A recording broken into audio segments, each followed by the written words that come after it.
beta drift without any land.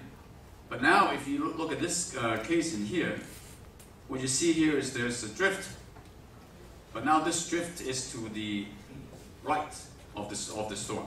Okay, if you remember, the previous one is actually drifting to the left of the storm. This one is drifting to the right, and the drift is actually even more appreciable. It's about 30 kilometers. So apparently the orientation of the coastline matters in the case of a beta effect, in the presence of a beta effect. So why is that the case? So to understand this, I want to have a very simple hypothesis that we want to identify what we call a land-induced flow. And so, of course, our hypothesis that the tropical cyclone circulation is a symmetric plus asymmetric flow.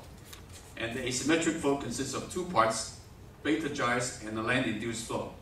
And this one, of course, is not present in the control experiment. So if you do a calculation then, the land-induced flow, therefore, is a asymmetric flow minus the beta gyres. And we assume that the beta gyres in both the control experiment and the rough dry experiment to be exactly the same, because it's an inherent property of the tropical cyclone on the beta plane.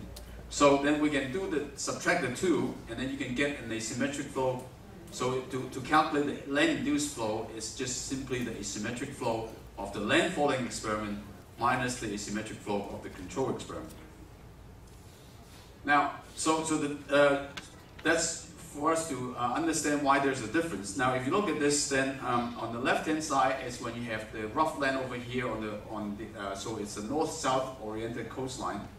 And if you look at the asymmetric, the land-induced flow, then you have the gyres oriented like this.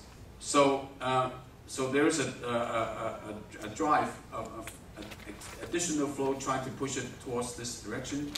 But whereas if you look at the east-west oriented coastline, the flow is like that, and so the additional drift is actually to the northeast. So there's this drift, and the reason for this difference in the land-induced flow is because where you have the friction, the convergence and divergence is very different.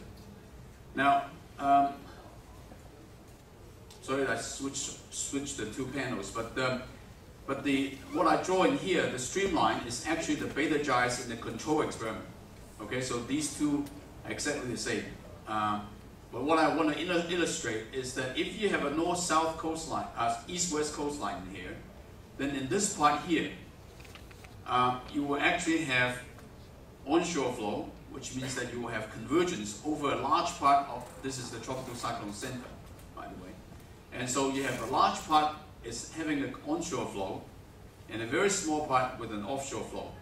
On the other hand, if you have a north-south oriented coastline, you will have a large part, the onshore flow and the offshore flow are in different areas relative to the storm. So therefore, the gyres that are formed due to this, from the vorticity, convergence and divergence, the generation of vorticity due to convergence and divergence becomes different. And that's why you will see this difference in the land-induced flow. All right, so I think that explains why there's a difference in the asymmetric flow. So we also have done a couple of other experiments. Is that near the South China there is a river delta, and there are river deltas in some other areas as well. So we want to study what happens if you have a river delta. So this is the same experiment as before, F-plane experiments, where you have rough dry land over here, or rough land and sea. Now, but what we want to do is then to cut off part of it, such that this part here has the same properties as the ocean, and the rest of it has this land properties. And so what's interesting is that the black line is when you don't have this delta cut off. But if you have the delta cut off, you see that after about 3 days, then the storms is actually drifted towards this side. So there's a deviation, and this deviation is actually quite significant. If you look at this, it's again about 20 kilometers. So there's a drift. And again, that's because of the frictional changes, and I won't go into the details of that. Now, another experiment that we've done is that along the coast there are some areas that are very built up, very urbanized, and there are some areas that are very rural. So what we want to do is that, what if you have a situation when you have very rough land to the north and less rough land to the south, still rougher than over the ocean. So this is very rough land, so it's north rough and south smooth. Or if you have smoother land to the north and rougher land to the south, then what would happen to the tracks? So what you see here is actually the red one is the control experiment. It's the same as in these two cases. But if you have a rougher land to the north, the track tends to deviate towards the rougher land. And similarly in here. In fact, if you look at the track, then you see that it appears that the vortex is actually drifted towards rougher land. But in fact, in this case, it's drifted towards rougher land so much that it never made landfall. So it's some of these are, I think, very interesting experiments in understanding the effect of surface roughness and dry land. So the summary then is that there is an inherent vortex motion in the presence of discontinuity in surface friction, which is caused mainly by two main processes: development of ventilation flow, and also the diabatic heating due to differential convergence. Okay, and so it modifies the beta effect so that the coastline will cause the track to deviate differently, and different friction will also cause the track deviation to move towards rougher land. So I'll spend I got 5 minutes, right? So I'll spend a few minutes on the convection part.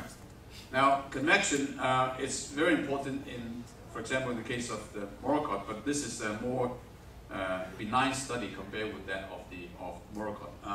If you look at this is a case in Hurricane Hugo, and you see that the convection, this is radar reflectivity, and they are all to the left of the storm.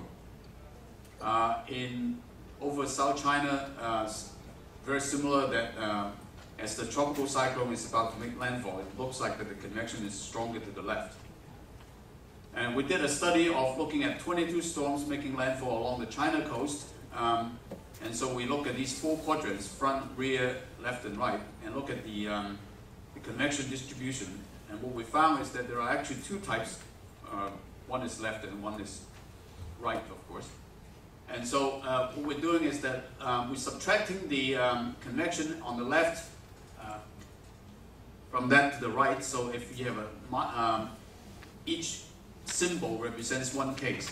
So these cases, it's when you have strong convection to the left, and there is another case where you have strong convection to the right. Now the reason for this, it seems to me that there is a difference in terms of the vertical shear. In the case of the left type, this is the mean vertical zonal wind profile. So you see the stronger westerly winds for the left type and very weak winds at the top. So therefore you actually have a westerly wind shear, easterly wind shear. And then for the other type, there is not much zonal shear. However, if you look at the meridional wind, it's just the opposite. If you forget about the case for Phyllis, basically in the left type, the meridional shear is relatively weak, but in the other type, you have a strong northerly shear, when you have stronger winds from the north and stronger winds, northerly winds and southerly winds. So if you look at the vertical wind shear, what you see here is that for the left type, you have a stronger easterly shear, but very weak northerly shear. So if you look at the net vertical shear is like this. So convection tends to be to the left of the motion of the storm. And similarly, if the storm